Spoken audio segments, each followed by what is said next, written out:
Hmm. Ito po yung kalsada. Hindi ko nilalagay yung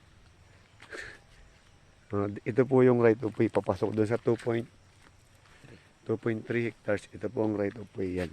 Papasok po kami sa property.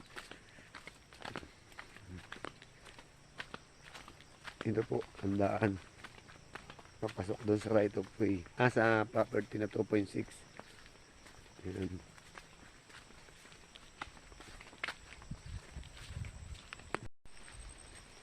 Yan po yung right of way. Yan. Yan yung kalaki. Mga utsut kais. Kaya baga magkakatapat ang yung. Yan. Yan po. Yan. Diba? Siguro mga 150 ito mula sa kalsada. Mula sa property. Mga 150 meters po ang layo sa kalsada ng Barangay Road. Kunting develop na lang ito.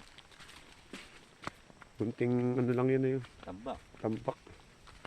Wala pa sa ngayon kasi wala pa nadaan. Ayun ang kuryente, kita mo. May kuryente po dito.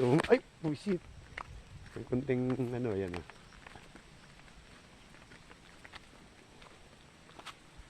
Yan. Andiyan ba yung property yun Yung pa, ayun, wala doon.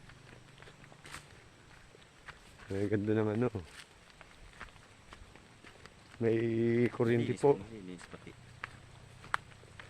May kuryente po dito. May source ng tubig. Dito. Kasama po ito Malinis po dito sa bungad. May mga bagong nyug po na pwedeng itanim. Kaya naman kalat ang tubuan kasi walang nag-aabyad. Pero kung may nag-aabyad kasi yun yung patong laang. Nalaki na yan. Yan po. Pakita mo itong genderos yung may mga kahoy. Yan po. Overlooking po ito. Overlooking ang property nito. Ayan. Yan. Ito. Yung may bakod din, hindi niya kasali. Hindi na yan. Kaya yan nga ang bibakod. Kaya nga ang bibakod dyan. Ito lang yan. Yan po lang yung property. Ito. Pag ganun. Yan, pag ganun po. Ayan. Ang ganyan po sa may bakod. Itong pinaka yung Madrid Cacao. Kaya nga Madrid Cacao. Yan po yung property. Yung parang boundary. Pag ganun po. Yan. Pag ganun po yung property. Papunta rito. Ayan po yung katabi. Malinis po ito. Ayan. Bye-bye yung bindero. Ito po yung boundary, yung aming nilalakadan. Ayan. Ayan po. Ito po ay sa kanila. Sa kapatid, sa tiyahin po nila.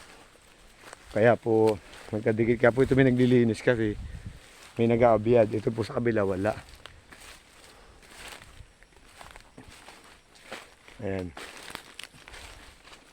Andun po yung right of way. Ayan. Kasi kadikit po ito nung sa tiyan nila, ang kalsada, yung gagawing right of way, bibigay po ng tiyan nila. Kaya po walang problema sa right of way. Mula po doon sa pinasukan namin, ay sa kanila. Murayta lang po ito.